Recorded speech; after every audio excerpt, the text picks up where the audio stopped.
Gracious hello to you all. This is the Tulsa World Scene Podcastrophe, or something like that.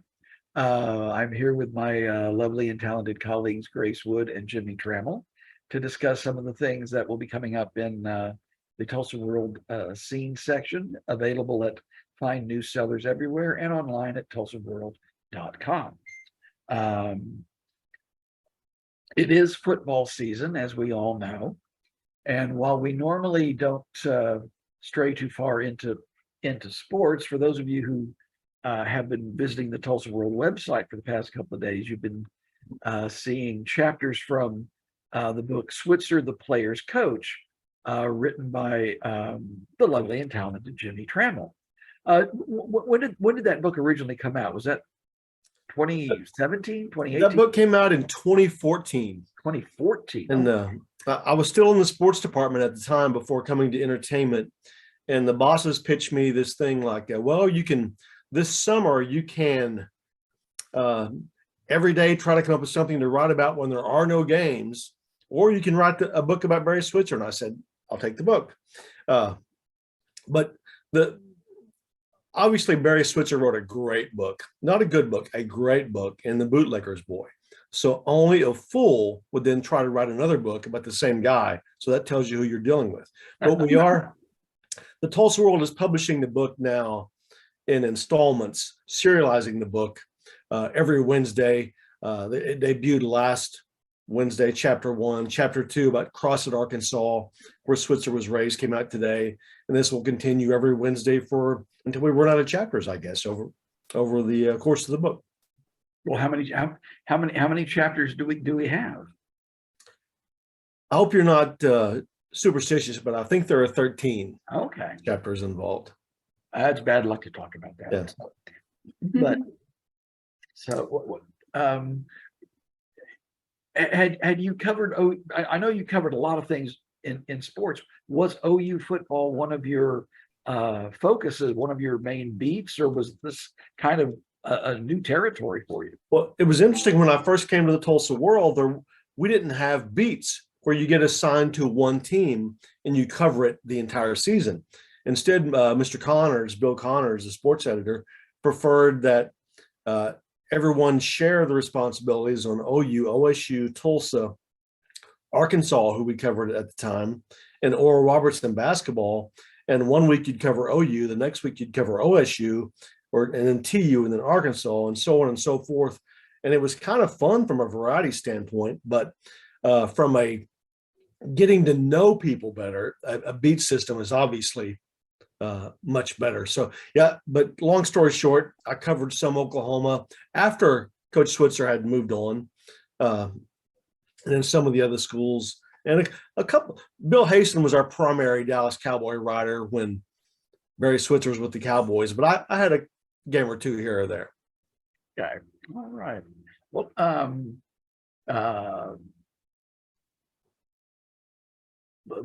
I had a great question and just flew out of my mind, as it always does. So, have you any questions for Jimmie about his book, Grace? Yeah, I'm curious because I know you interviewed like a ton of different people for it. So how long did it take you to write it? It was a rush job. I had a really tight deadline, and like I said, it was basically one summer that I had to do it. Mm-hmm. And obviously, Switzer told his own story from his own perspective.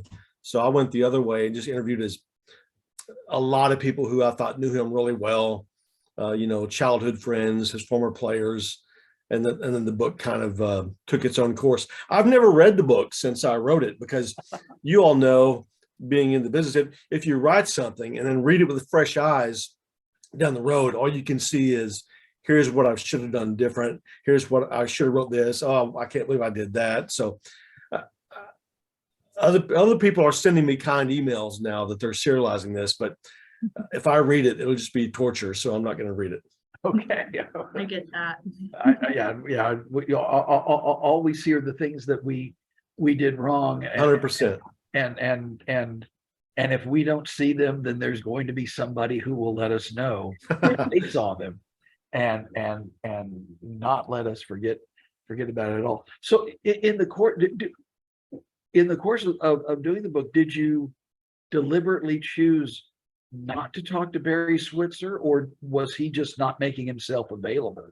He made himself available from the standpoint of, hey, when you get it all done, ship it my way. And if there's anything like that's blatantly incorrect, I'll tell you. I'll give you a heads up that didn't really happen that way, and this did. So he had input in the book, but it was not a first person told in his view book.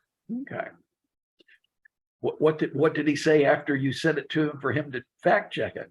He did find a couple of things and had good recommendations on, hey, you might check this. This didn't happen that way, and I think he was really pleased with the book. It has a ton of photos from his youth, from his various stages of his career, of his childhood friends and everything else. So he typically has a stash at his home to sign and give to people as gifts. So he's not displeased with the book. Well, that's good to hear. It's because I'm sure he's used to hatchet jobs of all sorts. So it's a good thing that it's nice that was not that I think you would be the sort of person to do that kind of a book, but glad that he was pleased with it, even if you don't think you would be if you read it again. He's been very kind about it. All right. Well, great. Well, we'll move on from football to dangers lurking in your house.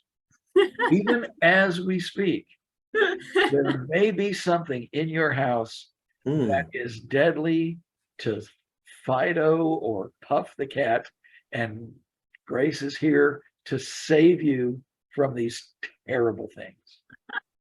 That was quite an introduction. And I know you'll live up to it. Oh, thank you.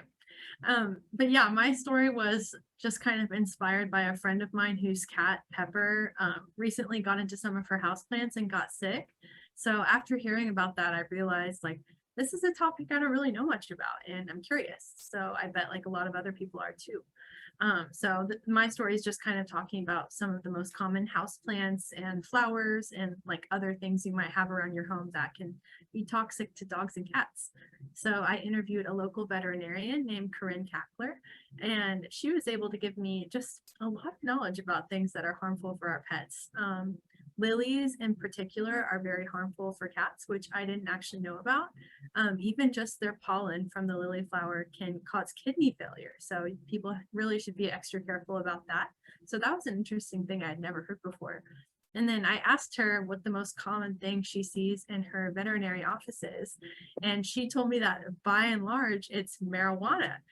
She said she gets 2 to 3 cases every night of a dog accidentally ingesting their owner's marijuana. She's an emergency veterinarian, by the way. I didn't mention that. So she gave me some tips for what to do if your dog accidentally drinks the bong water or something like that. And just a lot of other knowledge that everyone can read in this Saturday's Tulsa World. Why do I have this vision of a dog laying on its back going, "Don't harsh my buzz, man." Don't kill my vibe, man. It is to me amazing how many businesses there are around town. That specialize in this particular herb. I was driving down Yale Monday night and saw that a chain restaurant called Qdoba had suddenly closed, but plastered across the front, soon to be a new dispensary of little green things. And you got to wonder, how bad are things? How high do we need to be to get through life in Tulsa, Oklahoma? It's just it's really it just makes you sort of want to sit back and go, wow, man, What Grace said is fascinating. I never would have considered that being a side effect of the medical in Oklahoma, is that it's not so great medically for the pets, if they happen to you know I got a Venus flytrap. My pets keep disappearing. I don't know what the problem is. I mean, what's it is? Yeah, whatever happened to my pet fly Buzz? Well, I've always heard that poinsettias are keep animals away from those. That can be toxic, but I'm not quite sure. But now, when we say it's not good for the cats and dogs to indulge in things cannabis, is it potentially fatal, or do they just get really mellow? She said that it just kind of depends on how much they ingest. She said like a good litmus test is like just watching your dog's movement. Like if they can kind of walk around okay, but they're a little bit slow, you can probably just monitor them at home. But if they're having a really hard time walking and are like super lethargic, then she recommends taking them into your local vet and just going for an overnight stay just so they can like give them some fluids and like monitor their heartbeat and stuff. So it's kind of up to the owners to kind of see what's going on with each dog. Snoop Dogg, obviously immune, Exactly. Well, now that we went down this garden trail, I'm just hoping that people understand that we are not at all recommending people experiment with cannabis plants on their pets. That's just wrong. Don't do it. It's not cool, man. Don't do that. I mean, I once had 2 cats, and I've seen cats high on catnip, and that's something to watch. But anyway, but that's just me. Well, let's see. Where can we go from here? Well, speaking of herbs, because they show up in cooking a lot, we'll be doing a review soon of a new place at 71st and Yale. It is the only Oklahoma location of a chain called Pizza Twist. And what the twist is that it is, they have your conventional pizzas like you expect with, pepperoni and the supreme and all that, but they also have an entire line of Indian pizzas. Indian as in subcontinent India, Indian, like chicken tikka masala pizza. There was one, achara gobi. Gobi are little balls made from cauliflower. Oh yeah, and it's surprisingly good, and much of it is vegetarian. So if people are into plants other than the ones we were talking about keeping away from your pets, this might be a place to check out. So, Wow. and that we'll have that coming up a little bit later. There's no way to tie into this, but I believe you're going to be, Jimmie, taking a slight look back at Elm Street. Yeah, and looking ahead, I mean, I was really pleased to get Heather Langenkamp, a Tulsa born and raised actress, on the phone for a new project. Heather is obviously best known for being the heroine, Nancy Thompson, in A Nightmare on Elm Street. Like I said, was born and raised in Tulsa, went to Holland Hall, 7th and 8th grade, then went to Washington, D.C. for high school, came back, started her career as an extra in The Outsiders.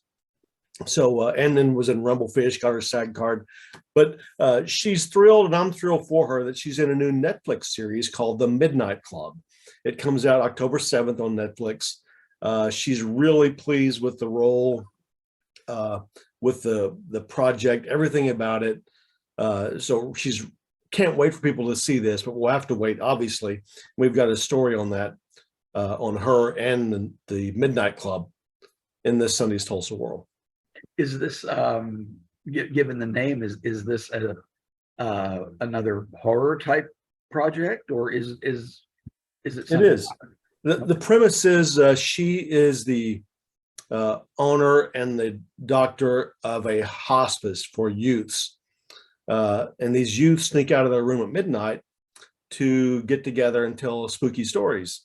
And each one of these spooky stories becomes kind of a story in itself, where maybe Heather's not just playing the owner of the facility, but she also has this other role in this kid's spooky story.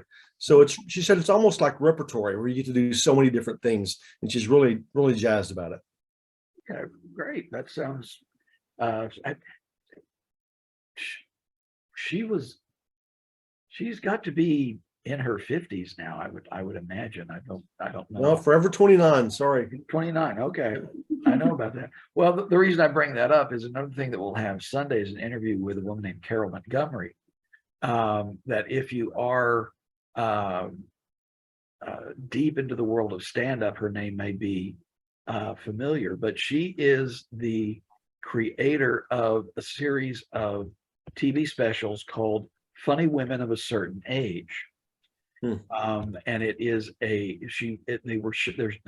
they've been 3 of them on Showtime, the network.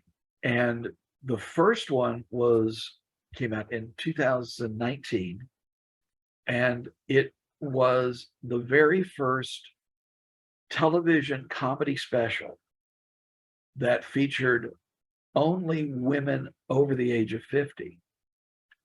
And they've had the TV specials have included some people that you wouldn't associate with stand-up, like Fran Drescher from Nanny, and Terry Hatcher from was it Lois and Clark and Mermaid on the Love Boat. Yeah,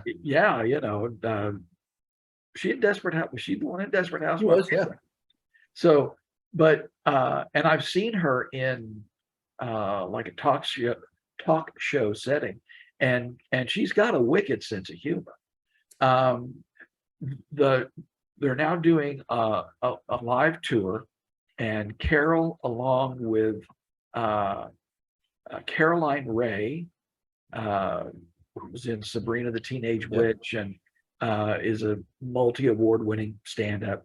Thea Vidale, who had her own show in the early 2000s, and then a up-and-coming comic named Missy Hill. They'll be performing at the Tulsa PAC Friday, September 9th. So you might want to check that out. And we'll also have preview of Tulsa Ballet's creations in Studio K, and interview with the new artistic director of Tulsa Opera and some of the changes that are coming for that company this season. Well, we've made it through yet another afternoon of chatting, and I don't know about you all, but I think I've got the munchies.